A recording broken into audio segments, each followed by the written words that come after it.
Hey everyone, it is Wednesday, April 5th. You are tuned into the conversation.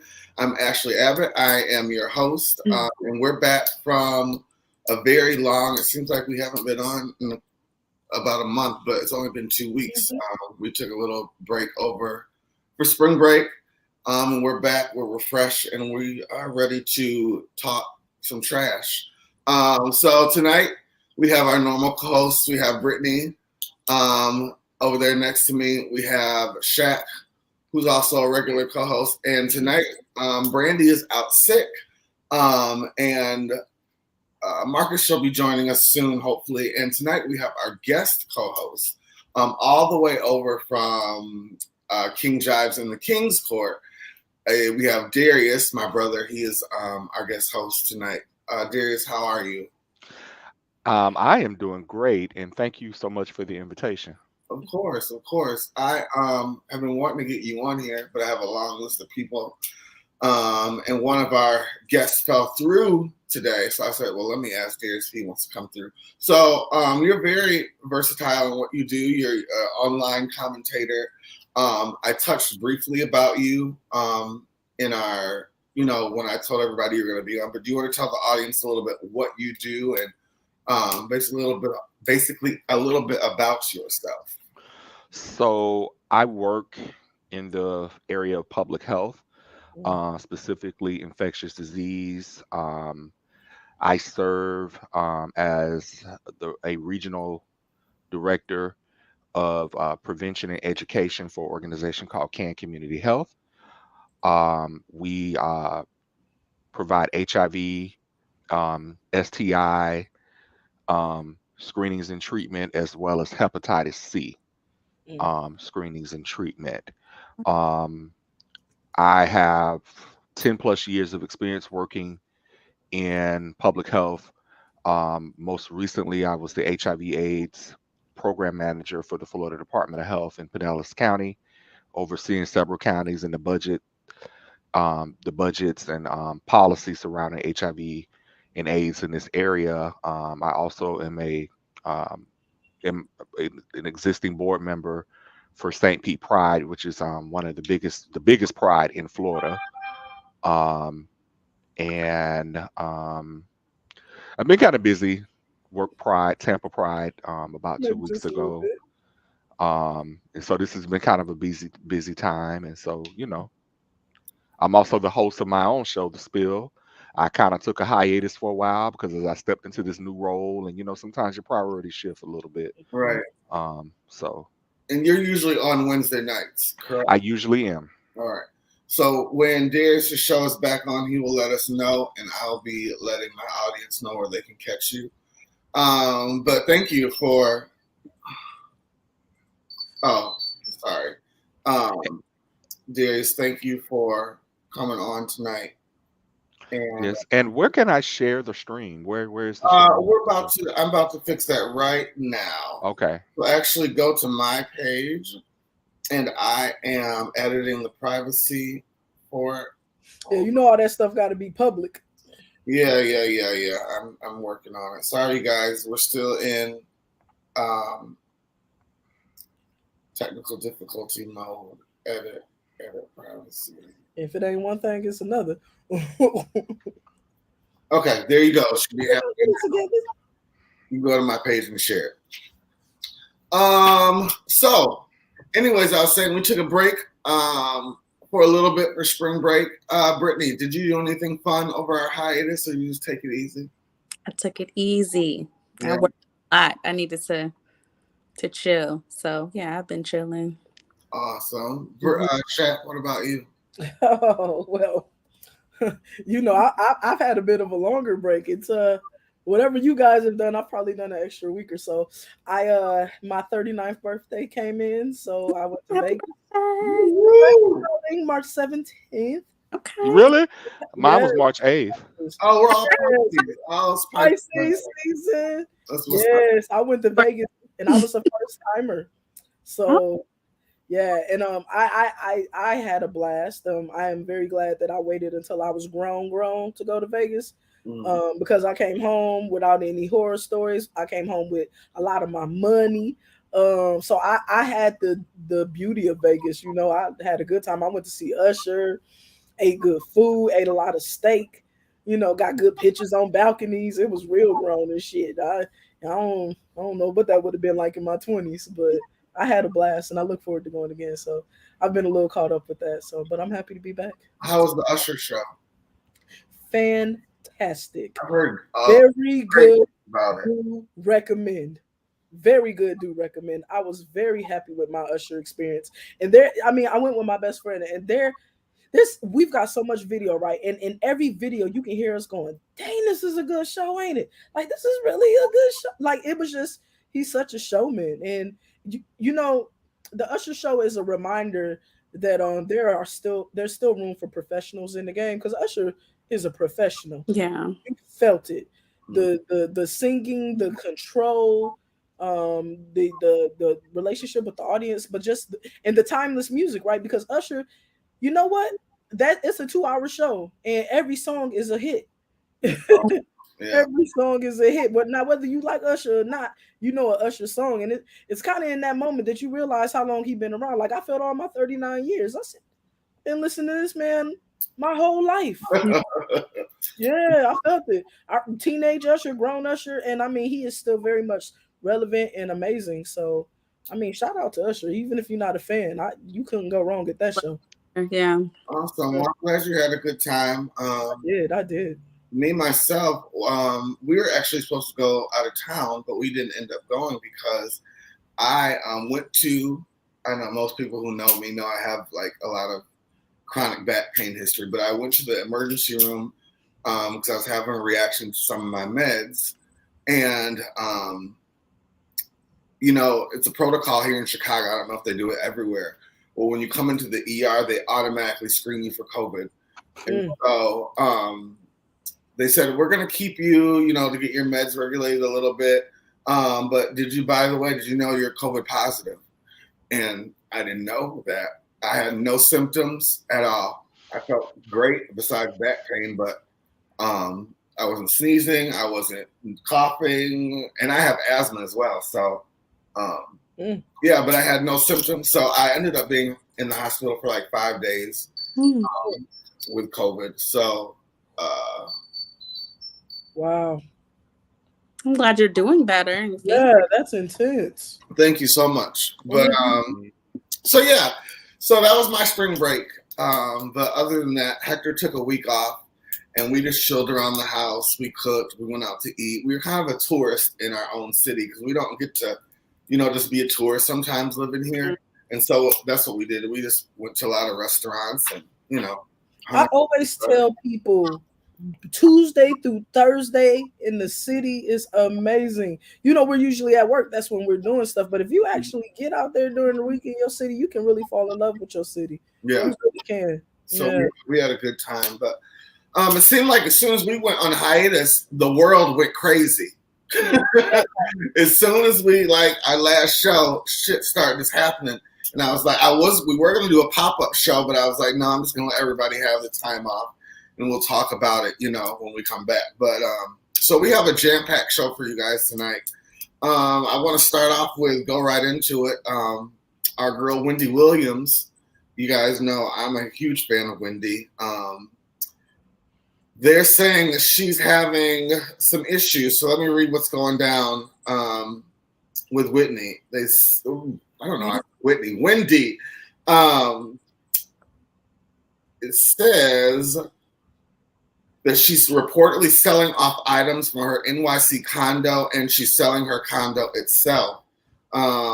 They're saying following her sudden exit from her hit TV show amid swirling concerns for her mental and physical health, Williams has kept a relatively low profile. In recent months, she was said to have completed rehab for alcohol addiction in an undisclosed facility. She was doing better than ever, according to her rep, Sean Zanotti, who has provided updates on the daytime talk show. However, Williams is back in the news. According to page 6, the 58-year-old has begun selling prized possessions from her New York City condo. The sale is said to be the first step in relocating to LA for the former shock jock. someone close to the star says it's a cause for concern. This is really, it's also on the heels of her her podcast being canceled before it even started. So what's going on with Wendy? What do we feel is going on with Wendy, Darius? What do you think? I don't want to say it because I don't want to be the one to speak over nobody's life because I don't have that authority. But I'm really in my mind thinking like Wendy. I think it's really time for Wendy to. I think her time is over. I think she needs to focus on her physical health and her mental health. Contrary to whatever rumors that may be out there, Wendy is not broke. She is far from it. Right. So if she chooses to sell her items, it's not because she's hurting for money. Yeah. But I think the uncertainty, the perception, the public perception behind what is going on with her is going to make anybody skeptical about investing in her and working with her. Right. Yeah. Because we've never seen Wendy like this before. We know Wendy as on top of with it.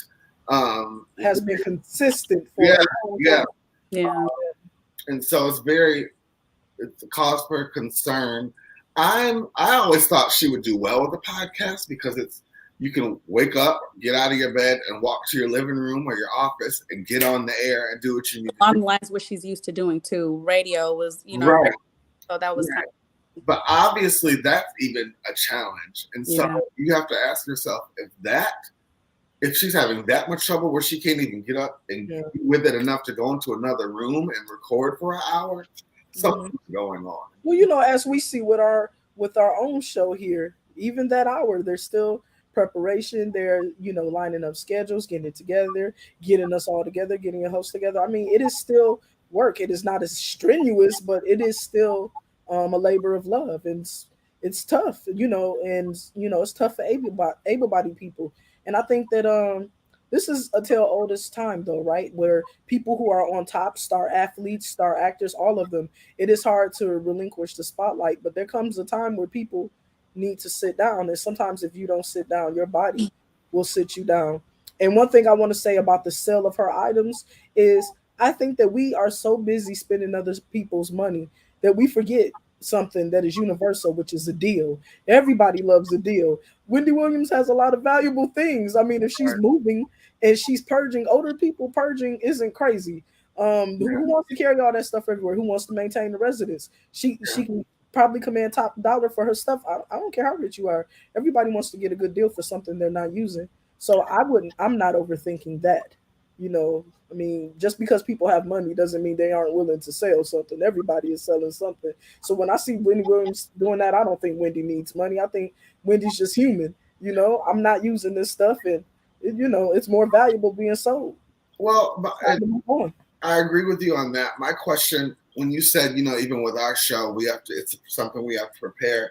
Wendy has a machine behind her. It would be our iHeartRadio is an entire machine. So literally all she has to do is get up and walk into her living room. We don't have a machine behind us. So I wonder, is it the passion is gone there, or do you think it's something where iHeartRadio doesn't want to really get in bed with that right now? Is it the I wouldn't want to get in bed with it. I mean, the times are hard right now, right? Like everybody is feeling the squeeze, and that is on a micro level and it's on a macro level. Everybody's feeling the burn, and I think right now everything is so expensive. This economy is so stressed, and if you want to put something behind somebody and you want to commit to somebody, you want dependability. And I mean, we see Wendy when they run up on her in the streets. I mean, she's talking, she's there, but that is not snap and popping Wendy. I think it's not. And times are changing, right? And all these new things are happening. I think it's like Darius said. I think this is just an opportunity to cut their losses.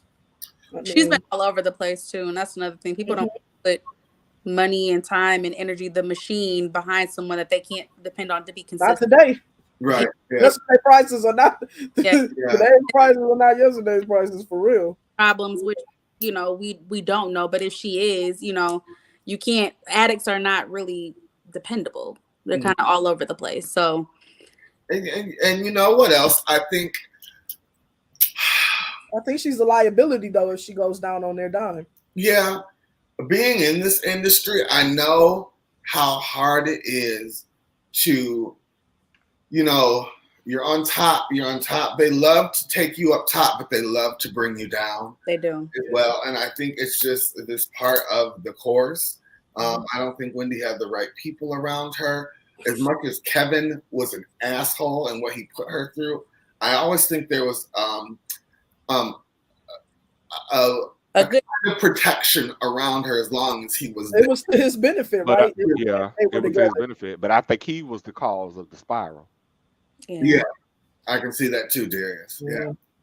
Hey, divorce is hard on anybody though. First of all, I'm mad you cheat on, but then you got the nerve to use my money to house your mistress up the street from me with my money. Right. Yeah. Ain't that or you know what? Yeah. I'm sad to see Wendy go though. I think right now is a great time for somebody like Wendy. We are all trying to be in the house. We are all watching our coins, and we all are looking for something to listen to and to hear. And I think there. I don't want to say that we need Wendy, but I think it has created a hole. Like there's an opening for someone. It is, and I don't care. It ain't Kiki. No, it's not. No. and I don't care how much they try to dress it up, but it's not Sherry Shepherd either. You know who they should get their own show to? Give it to Whoopi, because you know they trying to boot Whoopi off The View. You can tell. Yeah, I would listen to I agree with that, Darius. I also think you guys. I don't know how many Nene fans we have, but I think Nene would do great. I love Nene. I think Nene. I think she would do great in that role too. Yeah, but if you want to do it, I won't go there. But yeah, I don't know. Yeah. So we'll be praying for Wendy. I've always looked up to her. I'm a huge fan, so I wish her nothing but the best. Yeah, even at her worst, Wendy was still Wendy. Yeah. So we'll see what happens there. Moving right along, this next subject was brought to us by Shaq. It's a story about the LSU women's basketball team. Am I correct? Shaq, you guys want to talk about it a little bit? The historic winners.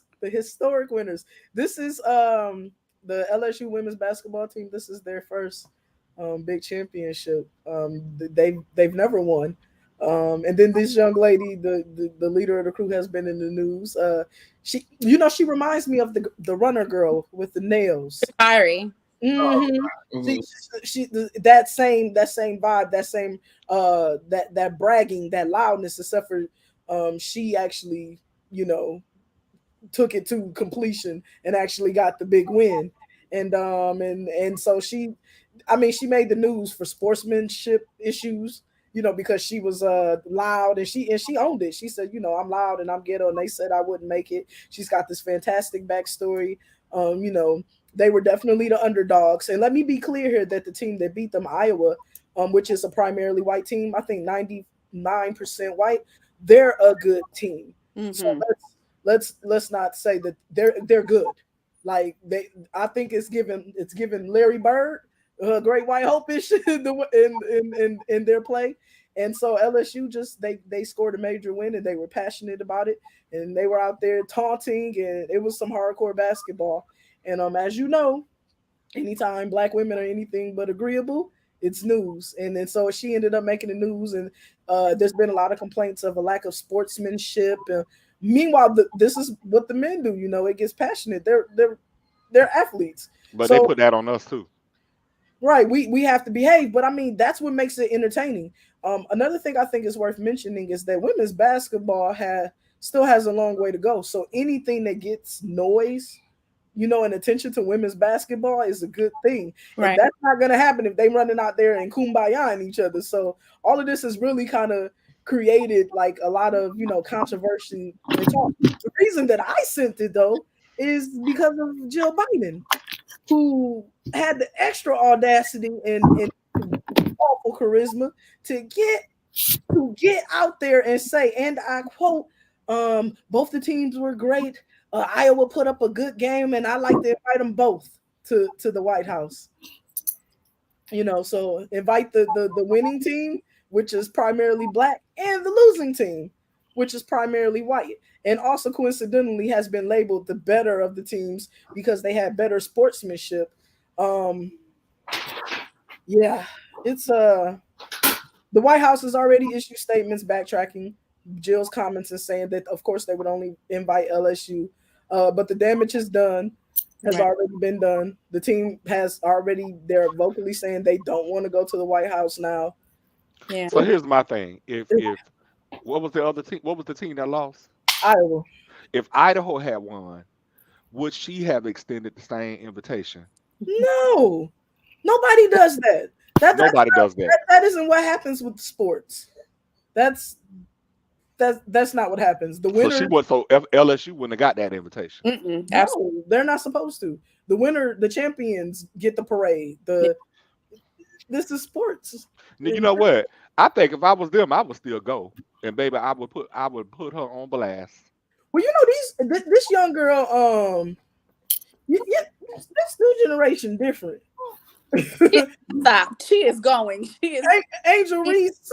This young lady is lit. These young kids, they do things different. You know, they're not they're not my generation. You know, they're not out there and holding their tongue and, you know, wanting to have dignity and everything. They don't care. She was just like, she shouldn't have invited us. She said what she said. I said what I said. We ain't going. Then she was on the shade room and anywhere else she could comment, and she had the top spot telling them that she wasn't with it. These new kids don't care.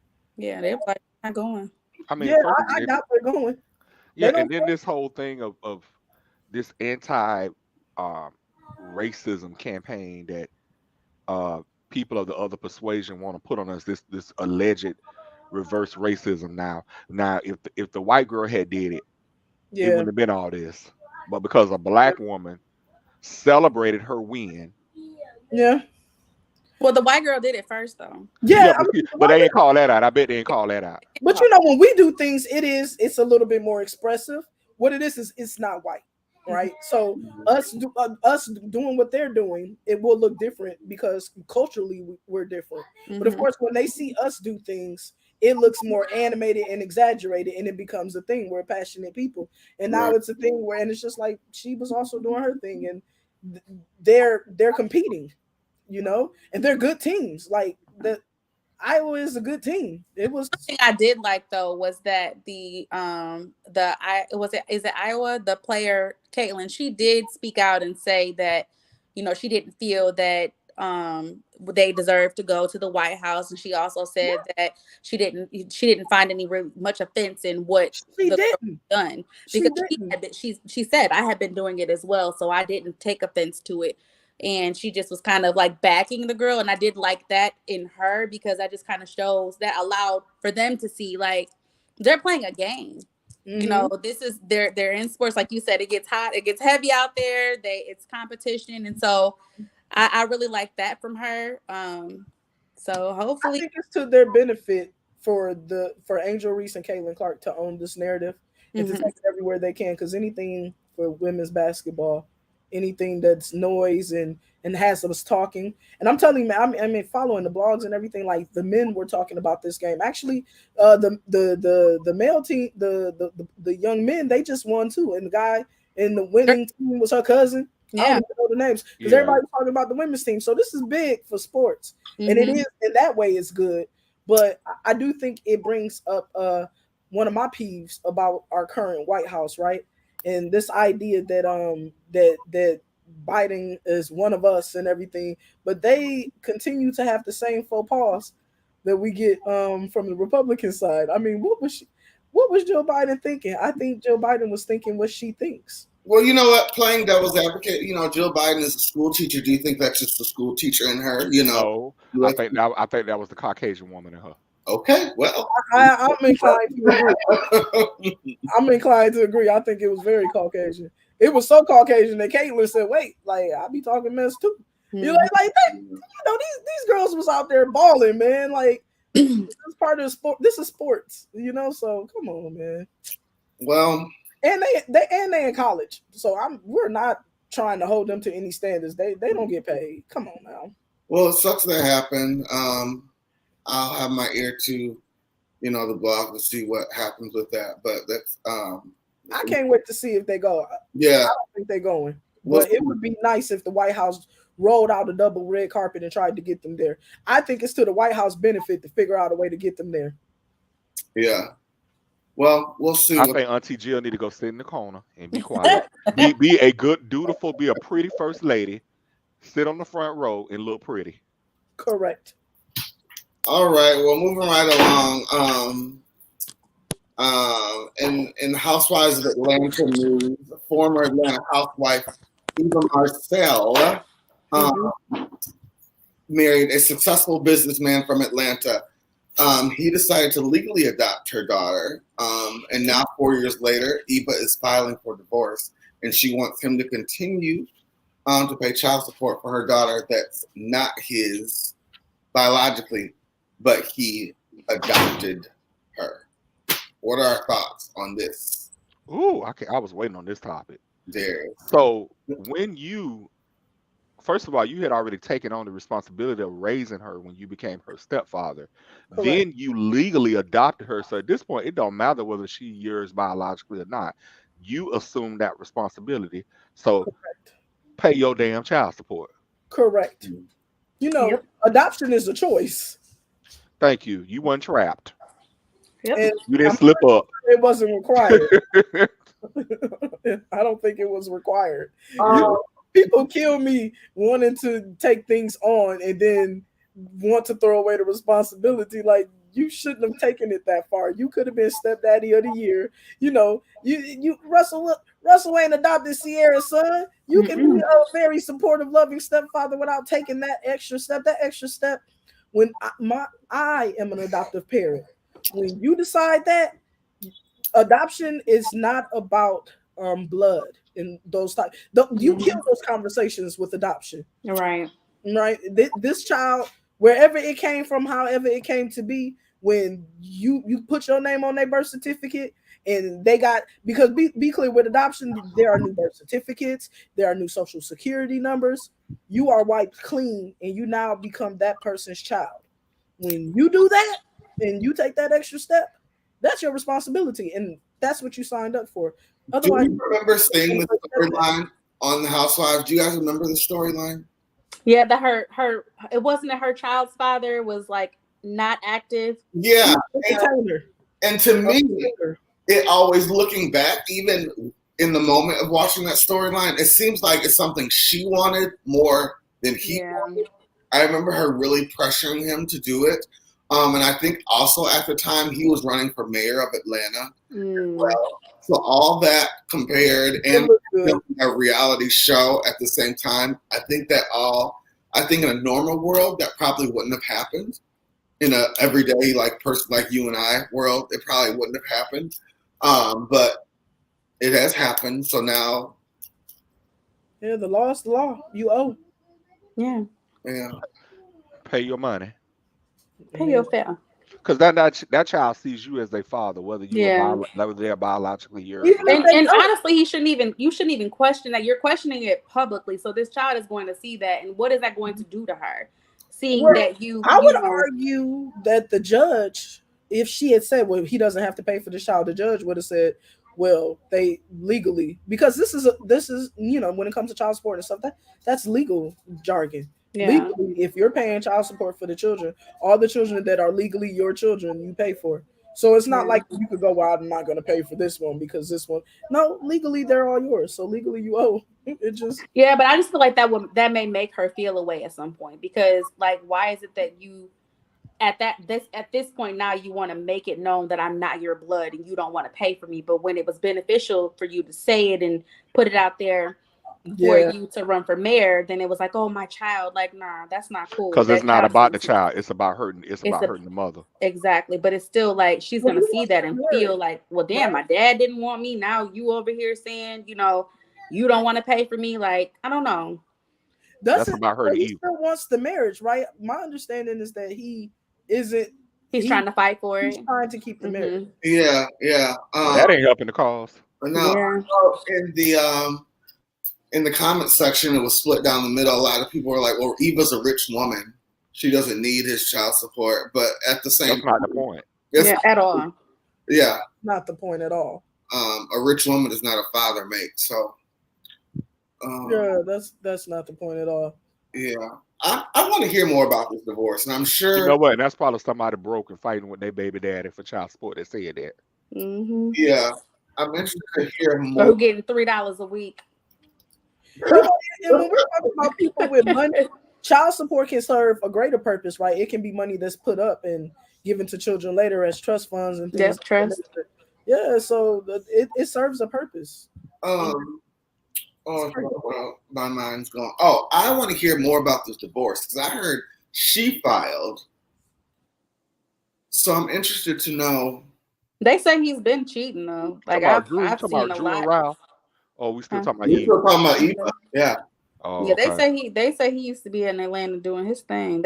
You would see him out at bars and everything with different women, and he was not. They say he wasn't hiding it at all. So I'm pretty sure it may have something to do with some cheating because she doesn't really seem like one who would just up and just get rid of her marriage like that. She fought hard to get that marriage, I think. Yeah, so, and that's a picture perfect family. She wanted that. So I don't really think that. I think it's some cheating in it, or maybe even worse. But I'm sure it has something to do with some other women.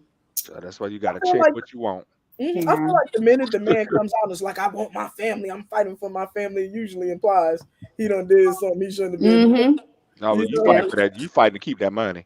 That too. You know, because even if he don't pay child support for that one that isn't his biological, he still got 2 more. And spousal and who knows what else. And Well, I hate to see like I said, I want to hear more about this divorce, and I'm sure we will in the coming weeks. But going from Atlanta all the way up to Ohio, there has been a viral video that hit the internet that gained over 3 million views. You can hear a bus driver shouting at the top of her lungs saying, and I quote, "My foot's going to be so far up your God blank A." In an interview with News WE5, Miller explained that it is out of character for me. I'm not normally like that. I'm normally as calm as a cucumber. It just got to the point where I snapped. He was tired of them damn kids. So my question is, badass kids. is do we blame her? Or in the same, I know some of you might say, no, I don't blame her, but also some of you might say, well, I wouldn't want her talking to my kids like that. So well, you know what? Growing up here, my ass got cussed out by the neighbor, by the part around the corner. I don't think we the right I might have got cussed out at the school. Any of this. But you know what, Darius? We're in that same age bracket where at the time it was okay for a village to chastise a child. Yes. It was okay to a By the time you got home, the whole neighborhood had told on you. Yeah. Right. We're in a world now where parents don't even want sometimes their grandparents whooping their kids or disciplining their kids. It's very weird.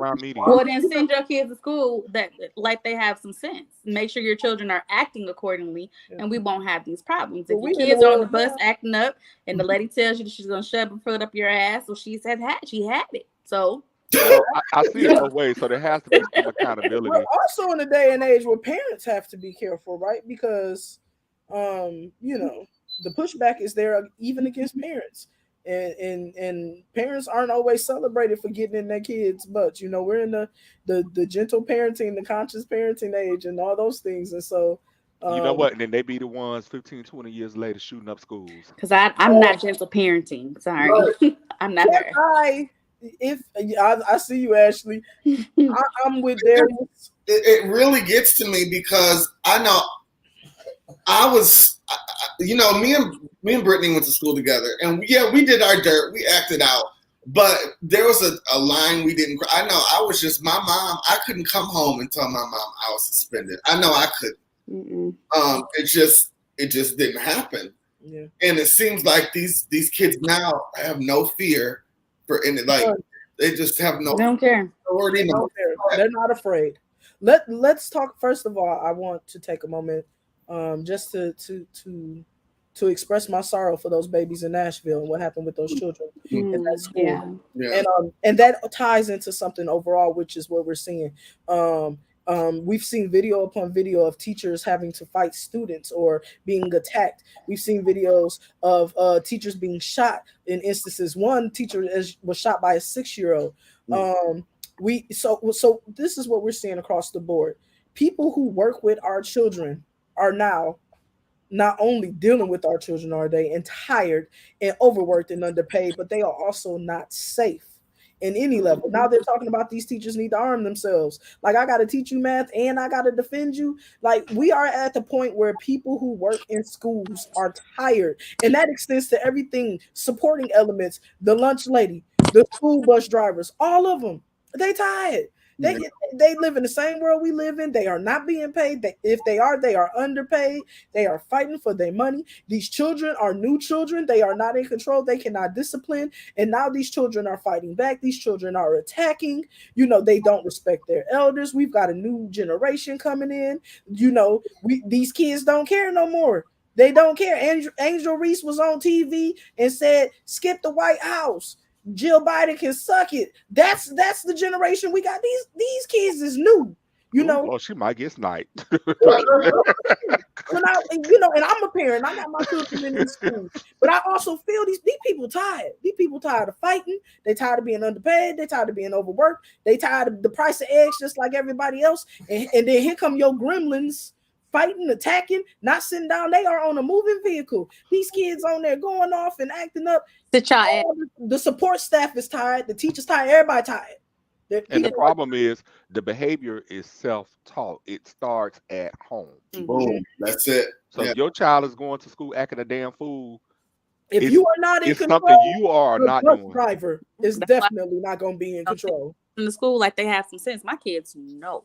And a lot of these kids learn from watching their parents act a fool. Yeah.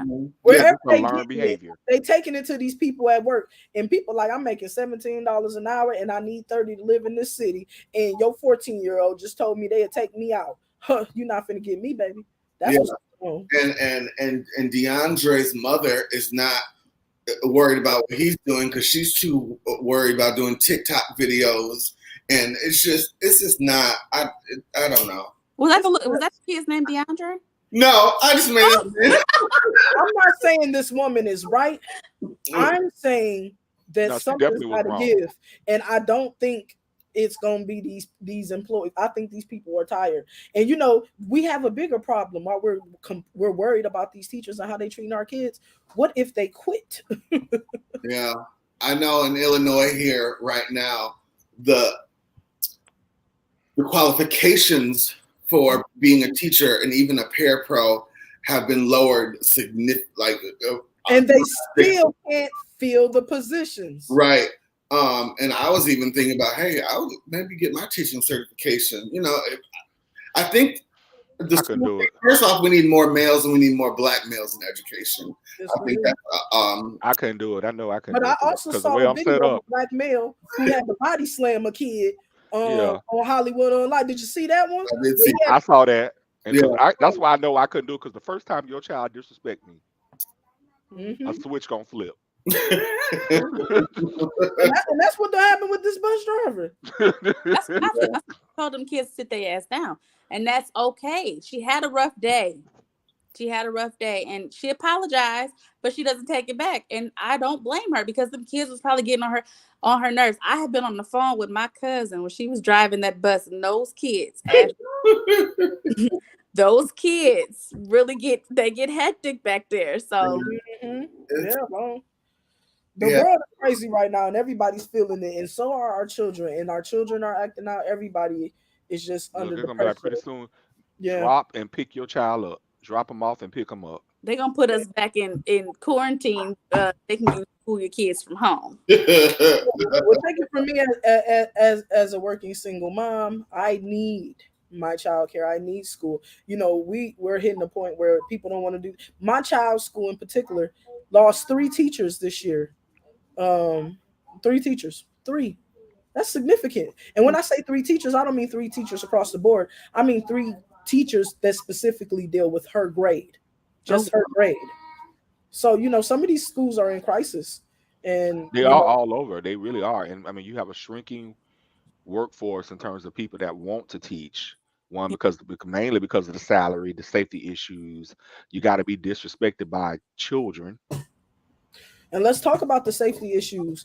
That school in Nashville was a private charter school. And then none of their safety measures keep that person out. Right. And so, in a school, and they did a good job, right? Like they got to the shooter early. While it's unfortunate 3 children were lost, it was only 3 children. And a lot of times a lot more people are lost. So things went well there. They were able to barricade their doors. It was the ideal, well, not ideal, obviously, but it was a better outcome than it could have been. And so what I'm saying is, for a lot of these schools, for bus drivers like this, they are public. They are not necessarily with any of the capabilities or the budgetary strengths that school had. Just saying. I wonder why at this point we've had so many mass shootings. Why don't these schools have bulletproof doors and windows? Like that lady Who's shot paying for them? Because my school regularly asks me if our schools are still asking us to bring in school supplies for our kids. Yeah, that's all legislation issues that have to come from somewhere, and unfortunately, it's not the top of our governor's priority. They're focusing on gay clubs and drag queens at this part. They burning the books in the school. They ain't trying to do nothing for the school. They burning the books in the school. They're not trying to put nothing in the school. And it's wiping out minority, wiping out the word minority, diversity, equity, inclusion. They trying to avoid teaching about racism and slavery and getting rid of sororities. Yeah, and making white people feel better. It's just like, hey, teaching our history is not about making you feel bad. Yeah. And I was talking to my mom when this happened. I said, I can't imagine. I'm so blessed that I came up when I came up with, because I went to a private school for elementary and part of middle school, and going there felt like home. Like I could go to school. I was excited to go to school every day. There was a feeling about being, it was a warm, fuzzy feeling. Our kids don't have that these days. They don't. They got clear book bags. That's what our kids got. I actually feel bad for them, because we had a childhood. Like we had fun, we enjoyed it, and now they're not. These children are living. This is horrible. They have to do shooter drills. When I was in school, I never had to participate in a shooter's drill. Go buy your nephew a Spider-Man book bag and watch how he can't use it, because the book bags have to be clear so that they can see if any weapons come into the school. I just can't believe we're here. Yeah. Yeah.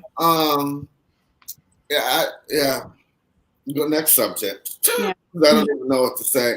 From leaving Ohio, going down to where Darius is in Florida, your Florida Governor Ron DeSantis signed a bill last week that will allow Floridians to carry concealed guns without a permit.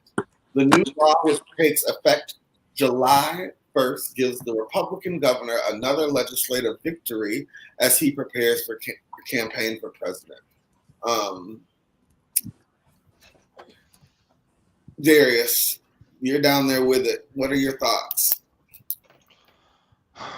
This is not going to make people more safe. It's going to result in more people getting killed, specifically Black people. It is so dangerous. I've lived in Florida my entire life, and I have never been as concerned for Black people in Florida as I am now. With this, and it's not just DeSantis. You got an entire legislature, a Republican Party, who has a super majority in our legislature, who think just like him. He's the one that's just bold enough to say it and do it. They co-sign everything this man wants to do. So it's not that we need to get rid of DeSantis, but we need to get rid of all these legislators who are with this agenda. They all need to go. Well, and this is the result of us not voting, us not being at the picket lines, us not standing up in our local and our county and our and at the state level. This is the result. The whole reason he won was because in the first place because Black people didn't take their asses to the polls. Well, if I might do that thing Ashleigh does and play devil's advocate, there are many states that already have this. Mine as well. We got it last year. It's long as you are technically you're a legal, American, you can carry without a permit. Concealed is. I'm just saying that Florida is just doing what everybody's doing, and I think that's their precedent for it being okay in Florida because it's happening everywhere. It's happening across the South in general. My question is, although Florida is a special beast, but is this a double-edged sword where it's going to get more black people killed? Well, it's going to get some of them killed too, because remember, we got guns too. Right, but also... the only thing dying in this country is kids right now. So let me finish. Also, and it's no secret, black people don't take care of business sometimes like we should. So is this also to lock up more black men? We're not having the right paperwork, or I mean, yeah, there's multi agendas behind why people do stuff like this. That's what we're gonna see. We're gonna see probably, black men going to jail for not having the correct, whatever they need to have, and then we're gonna see a lot of more crime and death with it. I think white Republicans thrive in fear-based climates. And doing something like this is about stoking fear. You should be able to protect your family. It shouldn't be so, people are dying, kids are dying. What if somebody was there with a gun? And so they flip it. And the next thing people are thinking, you're right. Not, well, maybe the gun shouldn't have been there in the first place, right? But like everybody should have the right. And so they stoke this fear, and then that's when they thrive, right? When people are afraid, people are scared. And then they say, well, this is what you can do to protect yourself and your family, and so then it becomes about them being hard on crime and they're outlaws and they'll protect the people. And so they stoke fear, and then they get us excited, the American people excited, and they play on their minds and their sensibilities, and they're okay with this. And one of the things that I always write about when I talk about this is I go, we are not in Syria. I don't care how bad America is or what happens here. We are not in Syria. Nowhere in America are you in Syria. Nowhere in America are you in the Congo. America, for all its issues, is generally safer than many third world countries. It's still the best place to live, despite everything. This is not Colombia, and even when you go to the hoods and you go or into places that aren't safe, like Chicago or the Los Angeles or whatever, even in those areas, it is not the ghettos of Brazil and some of these places across the world that are just generally really truly unsafe. Like America is still a first world country. We are still an organized country. And so it doesn't make sense actually that we're so armed. It just doesn't. Yeah. I don't have an issue with the constitutional right to bear arms, but I wonder why does the average citizen need an assault rifle? They don't. Yeah, no. Oh, don't even get me started on it. This ain't Syria. America not doing this. This ain't Iran. This ain't Syria. The Washington Post did after this last Nashville school shooting, the Washington Post got permission to get the autopsy results from some of the Uvalde students, and they showed. I would love to bring this up, but maybe I'll post it to my wall. It showed through 3D animation what an assault rifle did to the body when it hit it. And I watched it. I couldn't finish it. Like I had to hurry up and turn it off. But it showed on impact what an assault rifle did to those kids. And they had nothing to bury. The body just ripped them apart. They ripped them apart. Now tell me, what does an average citizen need a weapon like that for? We are at Starbucks. When people get mad at each other in traffic, they are in their cars listening to their Spotify playlist, and then they get mad, and then they start unloading on each other. They don't need weapons. We got McDonald's on every corner. We don't. We need to move on because this is getting dark. But moving right along. Let's talk about some mess. Escape. Oh yes. If everybody's been watching need some understanding. The Queens of Art. The They Queen didn't do that concert, right? They didn't had a concert. So my question, knowing everything that's going on with this group, I posed the question, should Tamika have addressed the issue of her sister stealing $30K from her off camera and behind the scenes, or was she right to release records and receipts proving that Latasha, her sister, and Rocky, Latasha's husband, had stole the money? Should family handle issues like this behind closed doors, or is it airing out family drama on social media the new norm? So I personally find it very hard to believe. This is your sister. This is your sister. I find it, if you thought that they had stole $30,000 from you, I find it very hard to believe.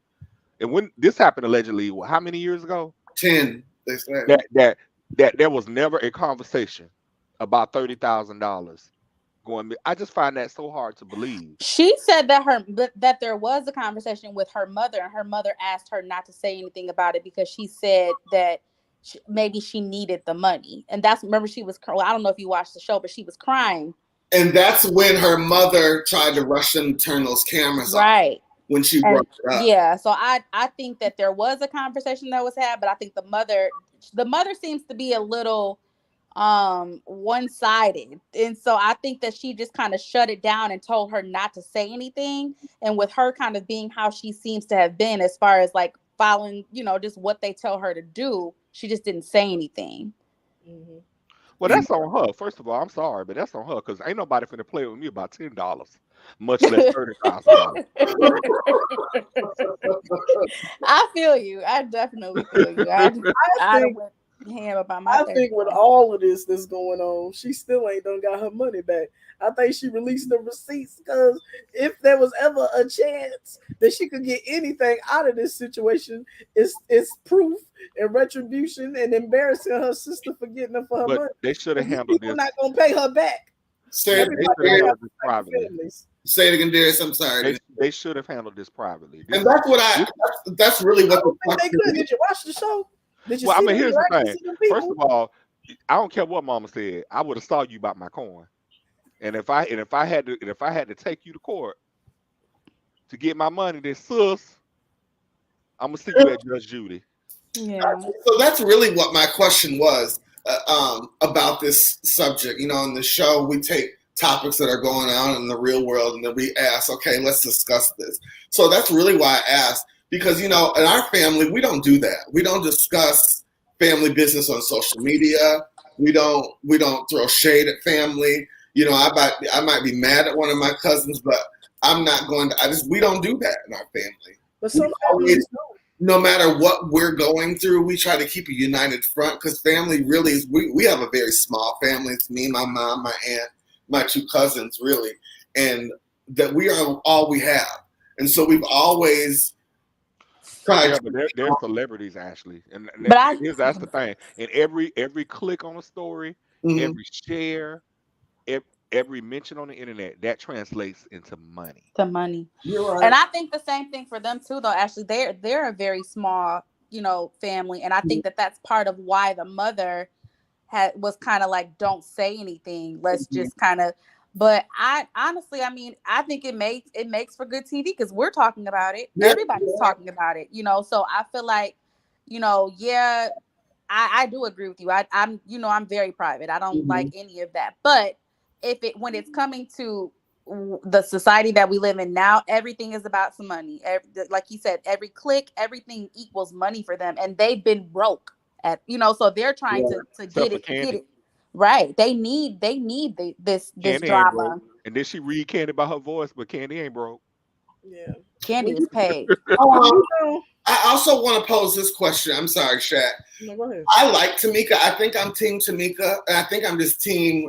Right, because I'm not a Candy stan at all. But do we think there's a maybe a little bit of Tamika that said, this time I'm not going to be the broke one. I'm not going to miss the train this time. Oh, yeah. You want to do Tyler Perry plays for the rest of her life? Oh, yes. Oh, yeah. I definitely think opportunity today, right? If you get it, you take it. Right. And she's gonna ride. She's now riding with Candy and Tiny because they're the ones who got the bread. Right. They're the ones. Right. That's what more opportunities for her. Yeah. Maybe more shows. So I wonder, is that come into play with this as well? I definitely think so. I think that she sees that all those years of her following her sister really hasn't gotten her anywhere. Right. But outside of the group, when her sister was mad, she was following her sister. She's leaving. It's like you get tired of that. No, sister, I'm ready to make my coin. So you can go do what you want to do. I'll sing your parts because I can. Right. And we're gonna move on and keep going. And you know what, Brittany? That's the worst thing. They could have let Latasha know that they can do it without her. Oh yes. Because they can and they will. Yep, and they have. Didn't New Edition do that when they brought in when Bobby was acting a fool and they went and brought in old boy Johnny Gill. Didn't they let Bobby know? Yeah. They sure did. And good on them not being held up by this one person. Yeah. And all this foolishness. This is a great time to let me tell you, I have great admiration for Escape. Because Escape is what happens when there are some business people in the group, right?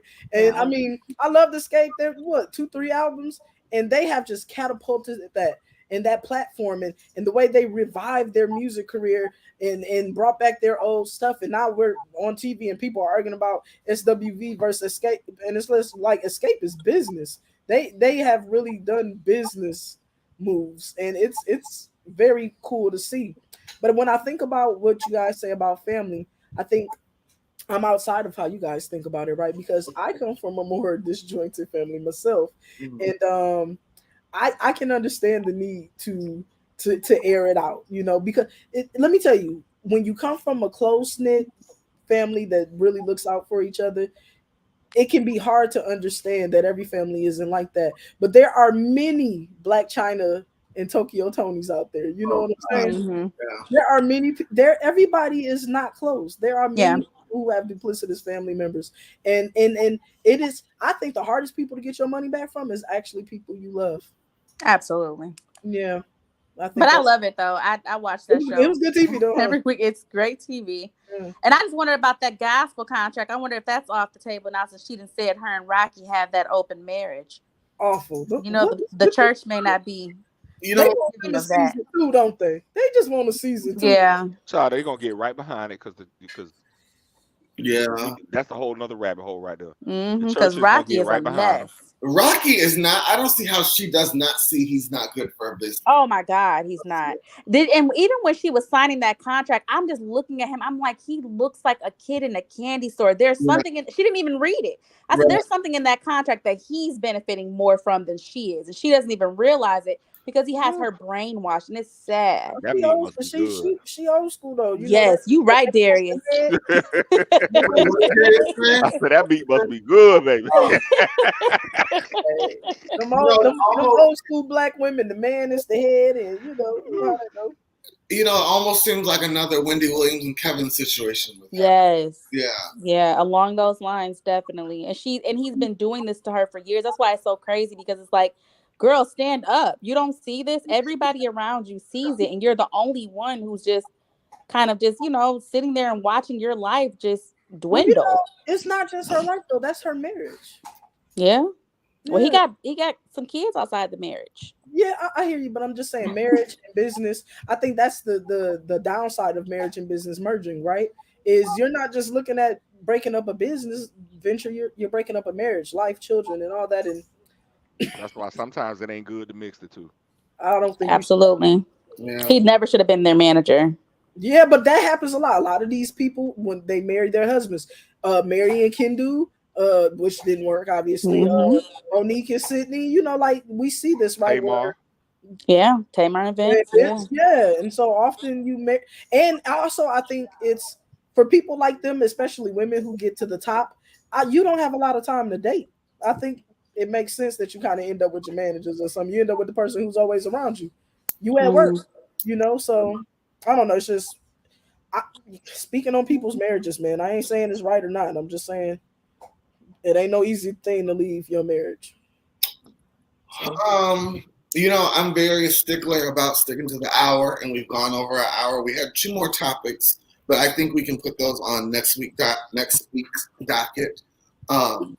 But I think we had a good show tonight. I want to thank Darius for stopping on down to the conversation. Thank you, Darius. Thank you guys for having me. I really enjoyed myself. I want to have you back soon, brother. So I wish you good luck. I know Pride season's coming up, so you're going to be busy.